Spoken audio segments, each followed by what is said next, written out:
En el marco del Diplomado en Contrataciones Estatales que viene desarrollando la Universidad Alas Peruanas, en esta ocasión vamos a desarrollar de manera muy sucinta, muy breve, lo relativo a la etapa de selección, básicamente respecto de las modalidades de selección. A manera de introducción, a efectos de poder ubicar el escenario en el cual nos vamos a desenvolver en esta ocasión, es importante mencionar que nuestra normativa de contrataciones públicas a la fecha regula el proceso de compras teniendo en cuenta tres grandes fases. En principio tenemos, como ya es de vuestro conocimiento, la fase de actos preparatorios o de programación, luego tenemos la etapa de selección y la tercera que viene a ser la etapa de ejecución contractual. En cada una de ellas, las responsabilidades y competencias de los funcionarios y servidores públicos se encuentra definida respecto de su intervención, ¿no? En la etapa de actos preparatorios y de programación, por ejemplo, encontramos lo relacionado al plan anual de contrataciones, a la formulación del expediente de contratación y sus principales elementos en esta fase inicial, así como también la aprobación de las bases administrativas, previa designación del comité especial respectivo según corresponda. Seguidamente, con la convocatoria del proceso se iniciará la etapa selectiva, en donde, según se trate del tipo de proceso, se tendrán en consideración una serie de etapas, desde la convocatoria, registro de participantes, formulación y absolución de consultas, formulación y absolución de observaciones, hay una etapa de integración de bases, finalmente presentación, evaluación y buena pro, con el consiguiente consentimiento. Consentida o administrativamente firme la buena pro, entramos a la tercera fase que viene a ser la ejecución contractual, en donde con la suscripción del contrato se iniciará el despliegue de las obligaciones, tanto de parte de la entidad como de parte del contratista. Entonces, nosotros vamos a enfocarnos básicamente en la etapa de selección. Esta etapa de selección se inicia, como claramente se señala en la diapositiva, desde la convocatoria del proceso. Esto implica que ya se cuenta con bases administrativas aprobadas, ¿no? Cada una de ellas visadas en su integridad, y las mismas pues van a ser registradas en el sistema electrónico de contrataciones. Toda convocatoria actualmente se realiza a través del sistema electrónico de contrataciones del Estado, y cuando corresponda también en la etapa de convocatoria es importante registrar el resumen ejecutivo. Este proceso tendrá duración hasta que se otorgue la buena pro y quede consentida esta, ¿no? O administrativamente firme.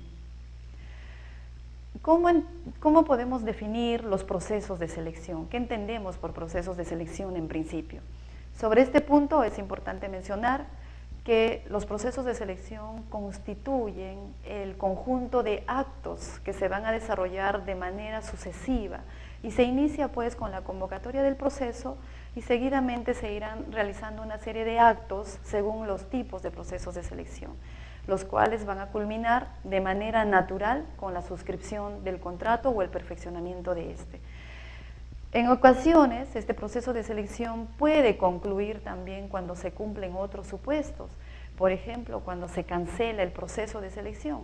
La normativa también hace referencia a las causales específicas para cancelar un proceso de selección y obligatoriamente se tiene que dar hasta antes del otorgamiento de la buena pro.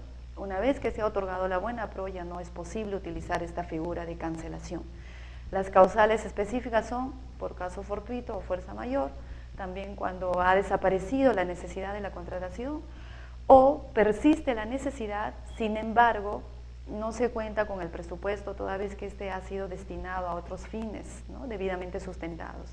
Entonces, bajo ese escenario ya no es posible continuar con el proceso de selección, por lo cual el titular de la entidad o el funcionario competente declarará la cancelación del proceso sin perjuicio de devolver el derecho de inscripción a todos aquellos que se hayan registrado en el proceso respectivo, ya sea por recorte presupuestal, por norma expresa o porque ha desaparecido la necesidad debidamente acreditada. Entonces, estas circunstancias pues motivarán que la entidad no suscriba el contrato con el postor ganador.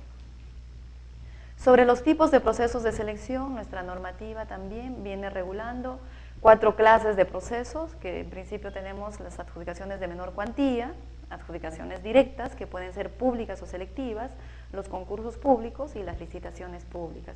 Estos son los procesos clásicos que pueden estar sujetos a la modalidad de subasta inversa, tanto presencial como electrónica, así también al convenio marco, o también puede utilizarse para efectos de las compras corporativas, que lo vamos a ver más adelante.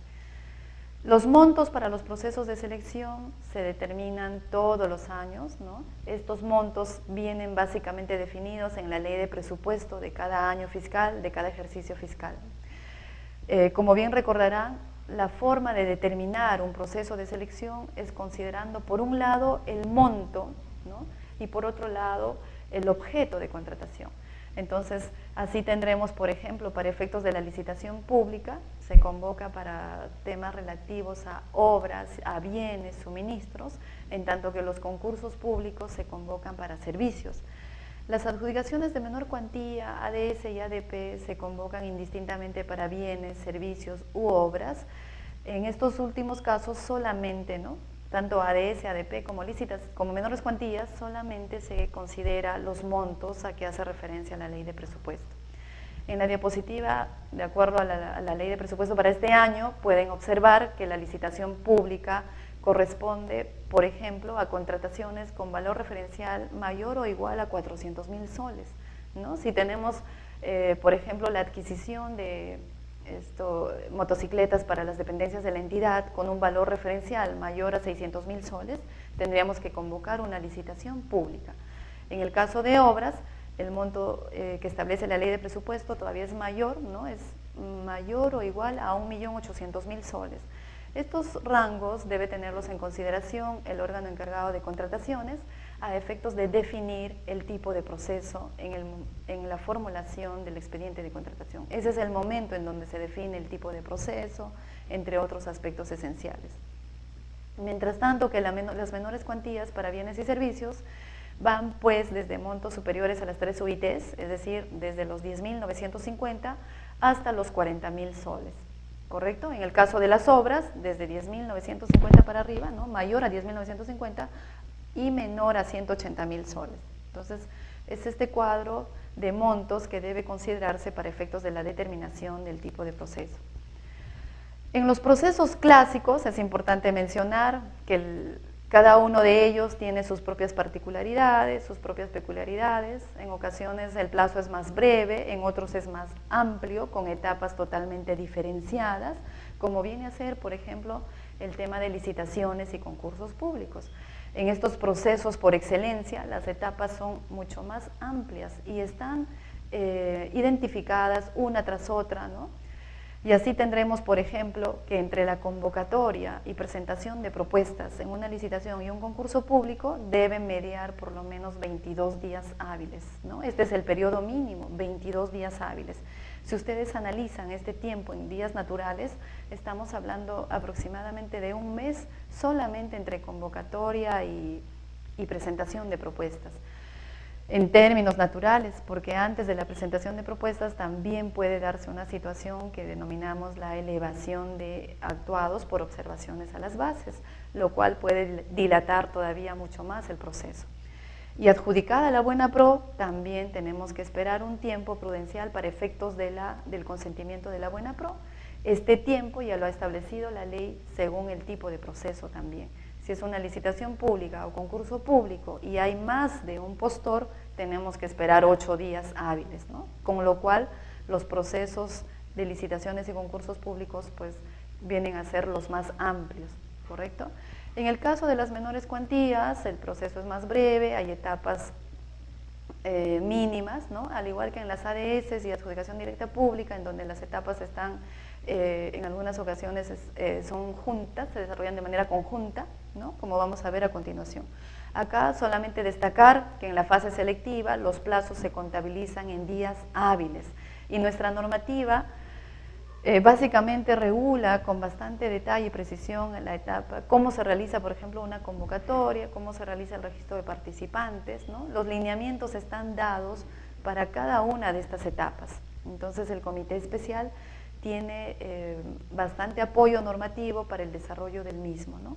De igual manera, el Sistema Electrónico de Contrataciones del Estado nos permite, pues, convocar estos procesos siguiendo las etapas mínimas para cada una de ellas, ¿no? Conteniendo los plazos mínimos, en todo caso, para cada una de ellas.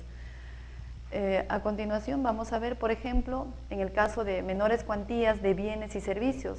Las etapas son, desde la convocatoria tenemos al día siguiente el registro de participantes, presentación de propuestas, evaluación de las mismas y otorgamiento de la buena pro.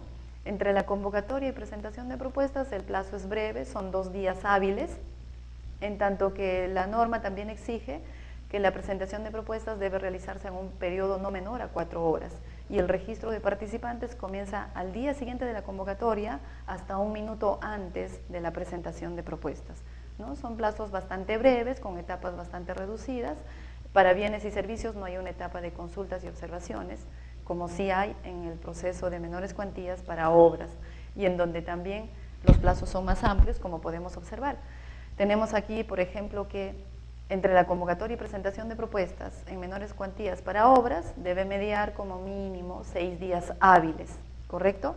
Y luego de la convocatoria comienza el registro de participantes, también las consultas y observaciones, se absolverán en el plazo máximo de 2 días hábiles para seguidamente establecer la fecha de presentación de propuestas, que en menores cuantías, dicho sea de paso, siempre es en acto privado, ¿no?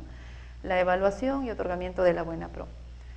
Respecto de los plazos de adjudicaciones directas, sean públicas o selectivas, también la normativa reduce los plazos y tenemos que entre la convocatoria y presentación de propuestas debe mediar como mínimo 10 días hábiles, ¿no? A diferencia de una menor cuantía que es de 2 días hábiles para bienes y servicios, aquí en adjudicaciones directas es de 10 días hábiles. Y hay etapas relacionadas al registro de participantes, luego tenemos consultas y observaciones, ¿no? En unos procesos de adjudicaciones directas, la recepción de consultas se debe realizar en un periodo mínimo de 3 días hábiles, tanto consultas y observaciones de manera conjunta. Y la absolución también de manera conjunta de consultas y observaciones se debe desarrollar en un plazo máximo de 3 días hábiles. Seguidamente vendrá pues la integración de bases, salvo que alguno de los participantes haya solicitado la elevación de actuados por observaciones a las bases, el cual también tiene un tratamiento particular. Según sea el monto del proceso, se podrán elevar estos actuados al OCE o en todo caso a la propia entidad. Tal es así que si el valor referencial del proceso no supera las 300 UITs, estas directamente se elevan al titular de la entidad, previo pago de la tasa correspondiente, establecida en el TUPA de la entidad, ¿no? En tanto que si supera este monto, si es mayor a 300 UITs, que es aproximadamente 1.095.000 soles, entonces tendrá que pagarse la tasa en el OCE, ¿no? Y a su vez solicitarse la remisión de actuados al OCE, para que este ente rector se pronuncie de manera imparcial respecto de todas las actuaciones que se vienen realizando hasta ese momento. Emitido el pronunciamiento, el comité especial tiene 2 días hábiles para integrar estas bases, y luego de la integración, dentro de los 3 días hábiles como mínimo, debe llevarse a cabo la presentación de propuestas. Si es una ADP, será en acto público, en tanto que si es una ADS, en acto privado, ¿no es cierto? Seguidamente viene la etapa de evaluación de propuestas y finalmente el otorgamiento de la buena pro. En el caso de que hubiera más de un postor, tenemos que esperar en adjudicaciones directas y de menor cuantía 5 días hábiles como mínimo.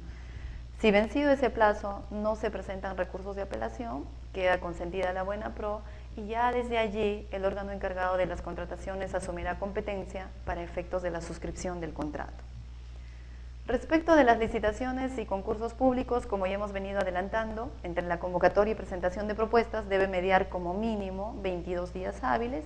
Aquí los plazos son más extensos para cada una de estas etapas, ¿no?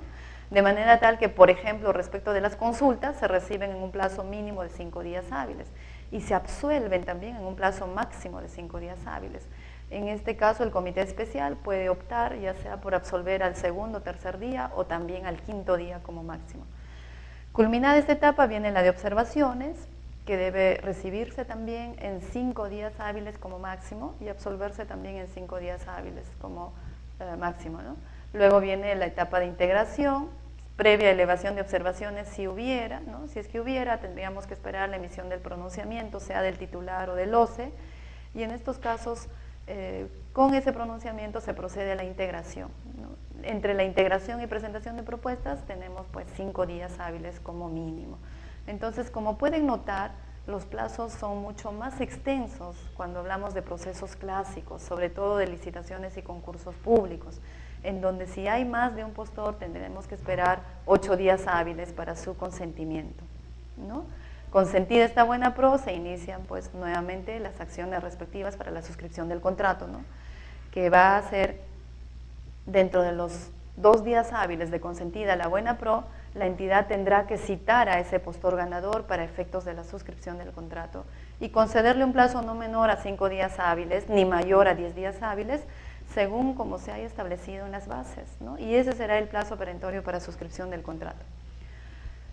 Ahora bien, respecto de las modalidades especiales de selección, nuestra normativa incorpora estas modalidades, básicamente la subasta inversa, convenio marco y compras corporativas, ¿no? La subasta inversa, que es de 2 clases, presencial y electrónica, ¿no es cierto? En tanto que el convenio marco se desarrolla íntegramente a través del SEACE, las entidades directamente compran a través del SEACE, y las compras corporativas implica pues el agrupamiento de diversas entidades para efectuar estas compras, que puede ser de manera facultativa o de manera obligatoria. A continuación vamos a desarrollar los aspectos más resaltantes de cada uno de ellos. En cuanto a la subasta inversa, en principio es muy importante señalar la base legal, ¿no? La subasta inversa se encuentra regulada por el Decreto Legislativo 1017, también por su reglamento, Decreto Supremo 184/2008 de Economía y Finanzas, básicamente en los artículos 90 y siguientes del reglamento, y también tenemos una directiva que establece los lineamientos específicos para la subasta inversa, la cual viene a ser la Directiva 06/2009 del OCE, ¿no? Consejo Directivo. ¿Qué entendemos por subasta inversa? Bueno, lo importante en estas figuras de modalidades de selección es preciso mencionar acá que tenemos la intervención del organismo encargado de las contrataciones del Estado, ¿no? El organismo supervisor de las contrataciones del Estado, el OCE. El OCE interviene en esta primera modalidad de selección subasta inversa y también en convenio marco. ¿Cómo interviene en la subasta inversa? En la subasta inversa básicamente interviene elaborando y aprobando las fichas técnicas de aquellos bienes o servicios comunes, de manera que una vez que se haya aprobado una ficha técnica, las entidades se encuentran obligadas a convocar sus procesos de selección bajo esta modalidad, ¿no? La única excepción para efectos de evitar esta modalidad es cuando ese mismo producto, ese mismo servicio también está registrado en el convenio marco. Entonces, definiendo la subasta inversa, vamos a señalar de que esta es una modalidad especial en donde lo único que se discute, lo único que se evalúa es el precio. En esta modalidad no se evalúa la propuesta técnica, no se establecen factores de evaluación y por ende no hay etapas de consultas ni etapas de observaciones, menos de integración, ¿no? Aquí el proceso se reduce, los plazos son más breves, en donde, como les menciono, lo único que se evalúa es el precio, ¿no? Es decir, quién da menos para otorgarle la buena pro, ¿correcto? Entonces también los plazos van a variar según el tipo de proceso. Respecto de la fase de actos preparatorios en subasta inversa, es importante mencionar que para la adquisición de un bien o contratación de un servicio que se encuentra en el listado de bienes o servicios comunes, el uso obligatorio de la subasta inversa, ya sea presencial o electrónica. Entonces aquí el órgano encargado de las contrataciones, sea logística, sea abastecimiento, tiene que hacer una previa revisión de si aquello que quiere contratar cuenta con ficha técnica o no, ¿correcto? Las excepciones, en un primer escenario, cuando el bien se encuentra en el catálogo de convenio marco, y la segunda excepción es cuando por razones o por situaciones objetivas, demostrables y sustentables es necesario llevar a cabo a través del proceso clásico, ¿no? Entonces, en estos casos, siempre y cuando cuenten con la autorización expresa del OCE, la entidad podrá desarrollar un proceso clásico sin necesidad de convocar por subasta inversa, ¿no? El aspecto fundamental de la subasta inversa, también a diferencia de los procesos clásicos, es que debe existir por lo menos 2 postores, como mínimo. Si no tenemos 2 postores, este proceso se tiene que declarar desierto, ¿no? De manera tal que si se han registrado 5, 6, 7 participantes, pero al acto público se presenta solo 1, se tendrá que declarar desierto el proceso. Muy bien. Respecto de los casos especiales de aplicación, también la normativa hace algunas precisiones muy importantes y nos señala de que esta modalidad, por ejemplo, no se aplica en determinados casos. Si se convoca a un proceso tradicional, ¿no?, y luego de esta convocatoria se publica la ficha de ese producto para el cual hemos convocado el proceso, nuestro proceso continuaría, ¿no? Continuaría sus propias reglas hasta que se otorgue la buena pro con la consiguiente suscripción del contrato. Solamente si este proceso clásico que ha sido convocado se declara desierto y ya existiendo una ficha técnica aprobada, tendrá que convocarse a través de la segunda convocatoria se tendrá que realizar a través de una subasta inversa. Asimismo, si se declara desierto un proceso por subasta inversa y la ficha ha sido excluida, la segunda convocatoria podrá efectuarse también por un proceso clásico, ¿no? En el caso de que esta ficha persista, se tendrá que realizar pues una menor cuantía por subasta inversa con un plazo específico más breve, 2 días hábiles, solamente para efectos del desierto. Muy bien, luego tenemos respecto al órgano encargado de conducir, ejecutar íntegramente el proceso de selección. A diferencia de la norma anterior, nuestra norma vigente establece que el comité especial encargado de conducir el proceso está conformado por 3 miembros, ¿no? Con la normativa anterior se señalaba un subastador y un secretario, ahora ya no existe eso, ¿no? Son 3 miembros como para cualquier proceso clásico. Y estos 3 miembros, sean ad hoc o permanentes, tienen que desarrollar pues de manera conjunta el proceso, ¿no? En principio, revisar si en el expediente de contratación que se les ha alcanzado se ha incluido la ficha técnica actualizada, es decir, la versión última. Es importante destacar aquí que el OCE en ocasiones modifica estas fichas, ¿no? Y hay nuevas versiones y estas nuevas se tienen que incluir en las bases respectivas. Asimismo, mi recomendación para aquellos que son miembros del comité especial encargados de procesos por subasta inversa, tienen que ser bastante detallistas respecto a la elaboración de las bases, porque no tenemos bases estandarizadas para esta modalidad. Por ende, hay que ser muy cuidadosos, muy cautelosos al momento de elaborar las bases. En el caso de licitaciones y concursos públicos, adjudicaciones directas, la subasta inversa puede ser presencial o electrónica, ¿no? Y en el caso de que opten por una menor cuantía, tendrán que pues convocar una subasta inversa electrónica. Con lo cual, lo que les quiero decir también es que si ustedes tienen una contratación cuyo monto no supera lo establecido para la menor cuantía, ¿no?, la normativa te da la posibilidad de que convoques un proceso clásico. Si optas por una subasta inversa, tienes que convocar una subasta inversa electrónica, ¿correcto? Esa también es una de las novedades respecto de la normativa anterior. Con relación a las bases, tienen que recordar aquí que en subasta inversa las bases deben contener no solamente las condiciones mínimas, no solamente el pliego de condiciones que la entidad establece sobre la forma de entrega, lugar de entrega, plazo de entrega, entre otros, sino también la ficha técnica respectiva. Y estas las pueden descargar básicamente del Sistema Electrónico de Contrataciones, del SEACE. En el SEACE tenemos una pestaña exclusiva para subastas inversas, ¿no? A la fecha hay 1.401 fichas, entonces nuestros logísticos tienen tarea ahí para revisar, ¿no? Se han incorporado fichas de diversas frutas, por ejemplo, ¿no? Los medicamentos, casi todos ellos tienen ficha técnica, ¿no?, la gran mayoría. Entonces esos puntos se debe considerar. También una proforma de contrato, obviamente. La subasta inversa presencial tiene las siguientes etapas, ¿no? La convocatoria, al día siguiente comienza el registro de participantes, ¿no? Y seguidamente tenemos el acto público. Entre convocatoria y acto público debe mediar como mínimo 8 días hábiles si es que es una licitación o un concurso y 5 días hábiles si es una adjudicación directa, pública o selectiva, ¿correcto? Aquí, como les he mencionado, en presencial no hay subasta inversa presencial por menor cuantía, ¿no? En todo caso, si es una menor cuantía, tienen que optar por la subasta inversa electrónica. Muy bien, respecto del acto público, el acto público comprende 3 etapas: presentación de propuestas, puja y otorgamiento de la buena pro, ¿correcto? Aquí también es importante destacar que no se consideran las fases de etapa de consulta, la etapa de observación, en la medida de que Se presume también que todos los postores que se presentan a estos procesos cumplen con las condiciones técnicas mínimas establecidas en las fichas técnicas y demás condiciones señaladas por la entidad, ¿no es cierto? Entonces, se presume que cumplen con ello, por lo cual no hay necesidad de establecer una etapa adicional. Asimismo, como les he mencionado, acá lo único que se discute es el precio. Ahora, respecto del desarrollo, ¿no? En principio vamos a hablar de los sobres. En los procesos clásicos siempre hablamos de una propuesta técnica y una propuesta económica, pero en los procesos por modalidad de subasta inversa hablamos de sobres de habilitación y la propuesta económica.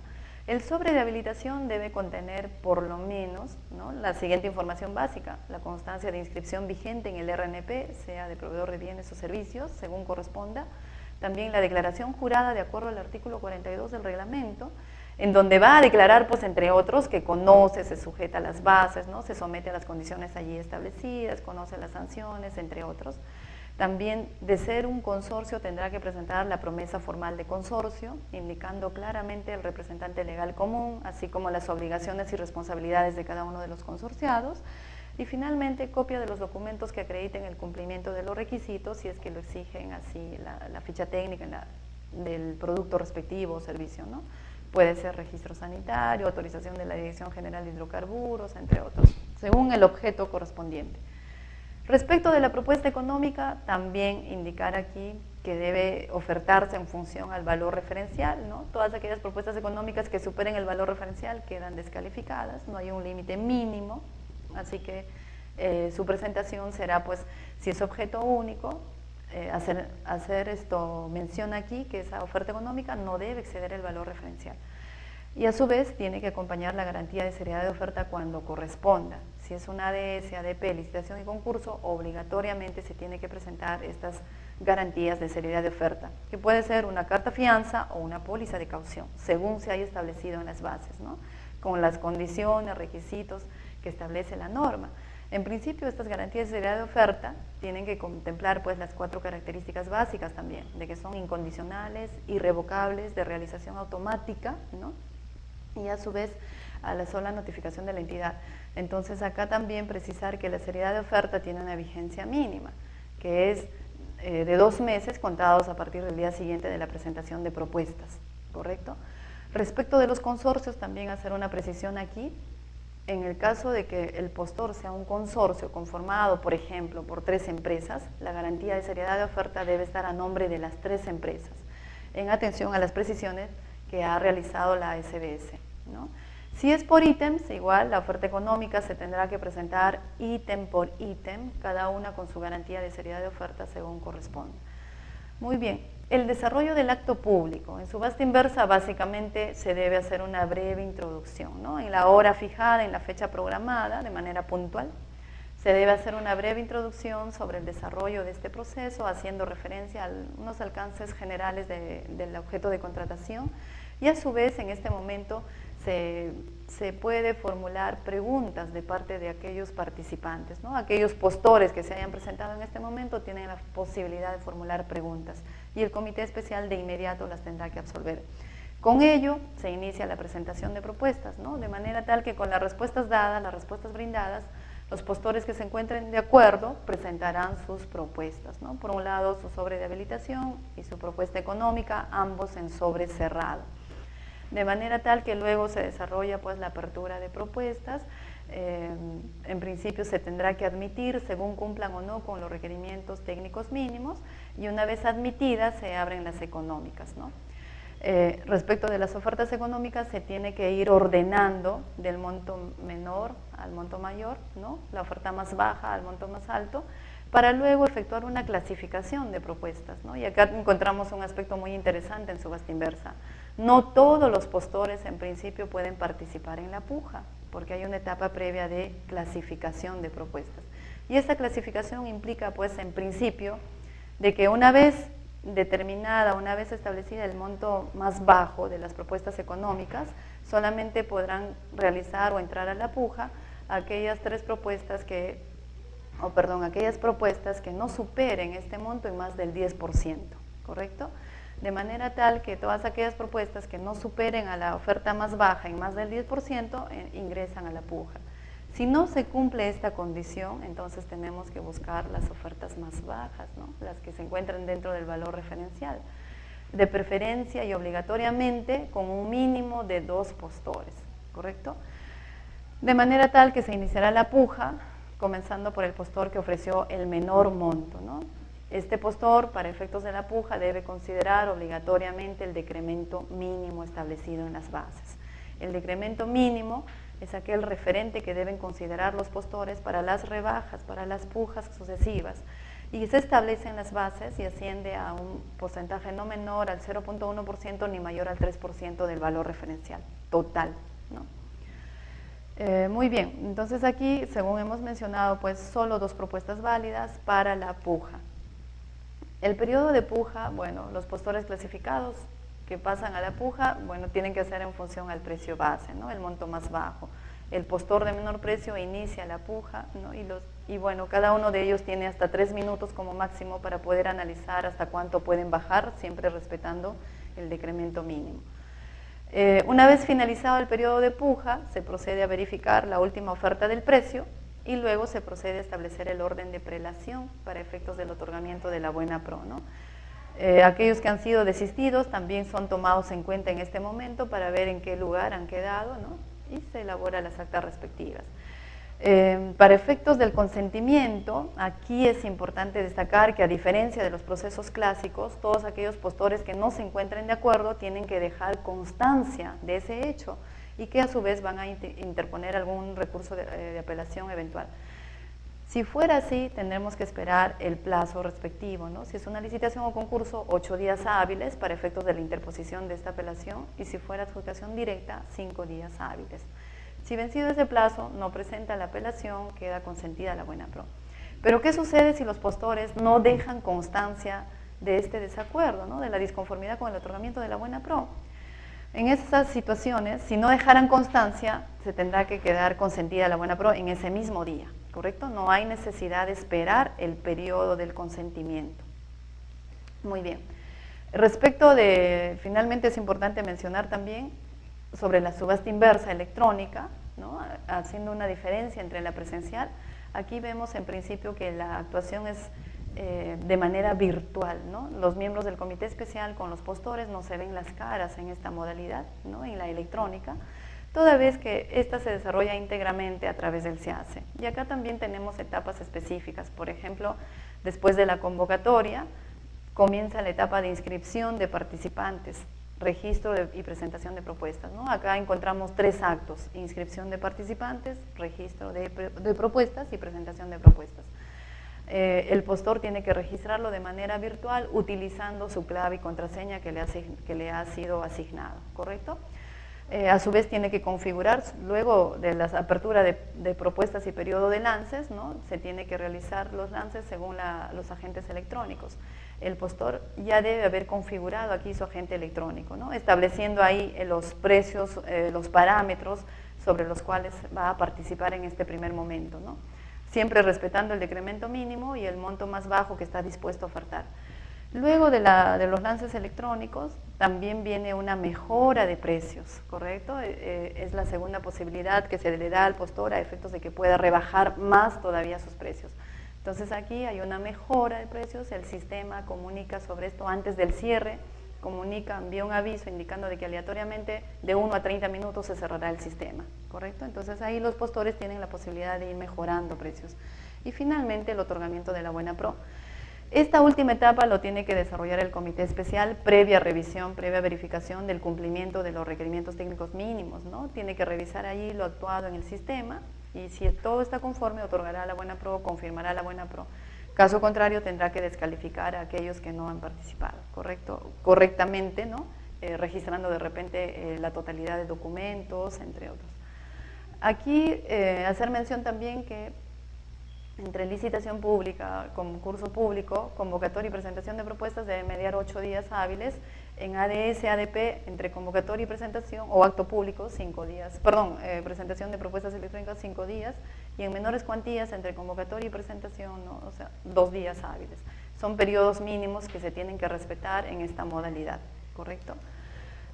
Con relación al convenio marco, también hace referencia que hay una disposición especial que regula esta figura, ¿no? En principio, Decreto Legislativo 1017, que viene a ser la Ley de Contrataciones, su reglamento, aprobado por Decreto Supremo 184 del 2008 de Economía y Finanzas, y la directiva que recientemente ha sido publicada en el mes de abril de este año, que viene a ser la Directiva 02-2012 del OCE, ¿correcto? Entonces, esta viene a ser la base legal vigente. ¿En qué consiste el convenio marco? En el convenio marco tenemos la intervención activa a la fecha del OCE, ¿no? En principio Perú Compras se iba a encargar de esta modalidad, pero al no haber sido implementada, el OCE ha asumido esta labor, de manera tal que es el OCE el que desarrolla la fase de selección. Pero la selección no es para hacer una contratación directa, sino para suscribir un convenio. Entonces, en atención a una convocatoria pública, ¿no? Se hace un proceso de selección para efectos de elegir a los proveedores respecto de un producto determinado, un servicio determinado, y una vez adjudicada la buena pro, se suscribe un acuerdo, un convenio. Seguidamente se registrará la catalogación en el sistema electrónico para que ya desde ese momento las entidades públicas pues, puedan realizar de manera directa la contratación a través del SEACE, ¿no? Las entidades ya no tienen necesidad de llevar a cabo un proceso de selección. Acá se puede notar el ahorro de horas hombre, el ahorro de costos, entre otros.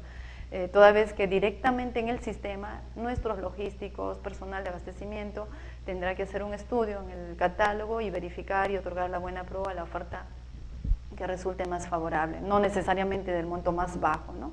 Entonces, a la fecha tenemos convenios marco únicamente para útiles de oficina, más de 440 fichas producto se llama acá, y en el caso de pasajes aéreos, convenios suscritos con a la fecha Peruvian Airlines y también con LC Perú, ¿correcto?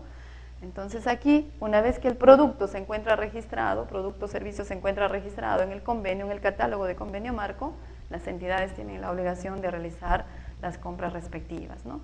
Sobre los pasajes aéreos, el organismo supervisor de contrataciones ha expedido un comunicado precisando que estas vienen a ser facultativas, ¿no? Entonces, habrá que tomarse en consideración ese aspecto también.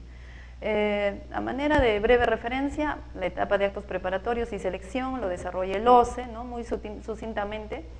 Voy a mencionar de que en actos preparatorios el OCE hace un análisis de la demanda potencial, ¿no? Y determinación de estos bienes y servicios que van a ser materia de convenio marco, análisis de las posibilidades que ofrece el mercado, la viabilidad del convenio, tiene que analizarse pues lo relativo a la frecuencia, la alta demanda, entre otros, y finalmente elaborará y aprobará las bases, ¿no? Con esas bases se convoca el proceso, hay una licitación o concurso público, siguiendo todas las etapas establecidas para procesos clásicos, ¿no? Aquí el OCE es el que desarrolla el proceso. Se reciben propuestas y finalmente se suscribe el convenio. Si hubiera alguna desaveniencia, no sé, algún cuestionamiento, ¿no? Alguna controversia en esta etapa de selección que lleva el OCE, también se puede interponer recursos de apelación ante el Tribunal de Contrataciones, ¿correcto? Una vez que quede consentida, se catalogan los productos, se registran a los proveedores en este catálogo de convenio marco y ya desde allí comienza pues la intervención de entidades públicas, ¿no? Las entidades públicas en función a ello tienen la obligación de emplear esta modalidad de convenio marco para comprar útiles de oficina, por ejemplo, monto mínimo 500 soles, ¿no? ¿Puede haber excepciones al uso del convenio marco? Sí, de repente en aquellas zonas geográficas donde no hay cobertura puede solicitarse, pero es importante sustentar ante el OCE, ¿no? Y previa autorización del OCE podrían dejar de aplicar esta modalidad, al igual que la subasta inversa, ¿no? Recuerden, para evitar o tal vez convocar un proceso de selección clásico, es necesario contar con la autorización expresa del organismo supervisor de contrataciones del Estado. Muy bien, entonces acá tenemos que la orden de compra electrónica perfecciona el contrato, ¿no? Y es importante también precisar que en esta modalidad aquellos proveedores que tengan una deuda pendiente tienen toda la posibilidad de rechazar la atención, ¿no? Entonces es importante conocer ese detalle. Los beneficios del convenio marco es que permite que a través de un solo proceso de selección llevado a cabo por el OCE se atienda a las necesidades de diversas entidades públicas, ¿no? Reduciendo costos de transacción, costos de horas hombre, que significaría pues que cada entidad lleve a cabo sus procesos de selección. También las entidades compran directamente en el catálogo de convenio marco publicado en el SEACE con la simple emisión de la orden de compra, ¿no? Aquí ya no hay necesidad de suscribir contratos según las condiciones, formalidades, requisitos que establece la norma. Basta la emisión de la orden de compra electrónica para perfeccionar el contrato, ¿correcto? Y seguidamente, una vez que se imprima la orden de compra, la orden de servicio de manera física, habrá que ponerle el CIAF y ese mismo documento se notifica a los proveedores.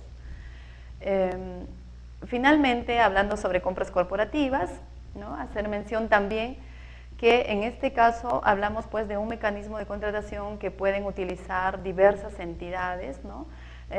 Las mismas que de manera facultativa u obligatoria se agrupan con la finalidad de realizar la contratación de determinado bien, de determinado servicio, ¿no? Entonces aquí hablaremos de entidades participantes, entidades encargantes y entidad responsable, ¿no?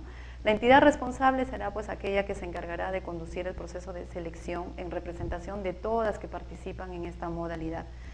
Está regulado en el Reglamento de Contrataciones del Estado, desde los artículos 80 al 85A, ¿no? Las clases son básicamente las siguientes: compras corporativas facultativas, en donde las entidades de manera facultativa se agrupan, se reúnen con la finalidad de llevar a cabo un solo proceso de selección, ¿no?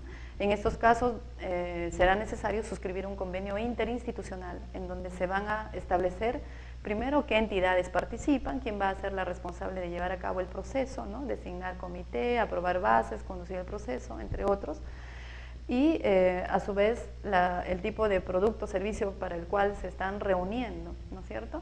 Con relación a las compras corporativas obligatorias, es importante precisar que se requiere de una norma expresa, ¿no? Una norma especial, un decreto supremo, en donde se indica que obligatoriamente determinados bienes o servicios deben realizarse de manera conjunta, ¿no? Es decir, la contratación de los mismos debe realizarse de manera obligatoria en forma agrupada, ¿no? Se establecen las entidades obligadas a participar en estas compras corporativas obligatorias, así también los bienes o servicios. Por ejemplo, ahora tenemos estas compras corporativas obligatorias para efectos de medicamentos. Con relación a otras compras corporativas, que es una de las clases de compras corporativas reguladas en el artículo 85A, ¿no? Fue incorporada en el año 2011, en donde se establece que las entidades de gobierno nacional que establezcan políticas públicas y o sectoriales tienen la posibilidad de establecer pues la realización de compras conjuntas, ¿no? En principio es importante de que se expida una resolución del titular de la entidad aprobando la relación de bienes y servicios que van a ser materia de contratación conjunta. Y estas resoluciones deben ser a su vez hechas de conocimiento tanto al Ministerio de Economía y Finanzas, así como también del organismo supervisor de contrataciones. En esencia, las compras corporativas implican una mejora del sistema clásico de contratación, ¿no? Supone también la reducción de esfuerzos para lograr ahorro de costo y por ende mayor eficiencia en la contratación, y busca aprovechar las ventajas de la economía de escala, ¿no? Mayor cantidad de compra, menor será el precio, ¿no es cierto? También constituye una gestión estratégica de abastecimiento, ¿no? Promueve la agregación de la demanda de bienes y servicios homogéneos que las entidades prevén necesitar para un periodo determinado, adquiridas a través de una sola operación. Con ello terminamos esta parte, ¿no? Relativa a modalidades especiales de selección, con lo cual agradezco mucho su tiempo y su atención para este material. Muchas gracias.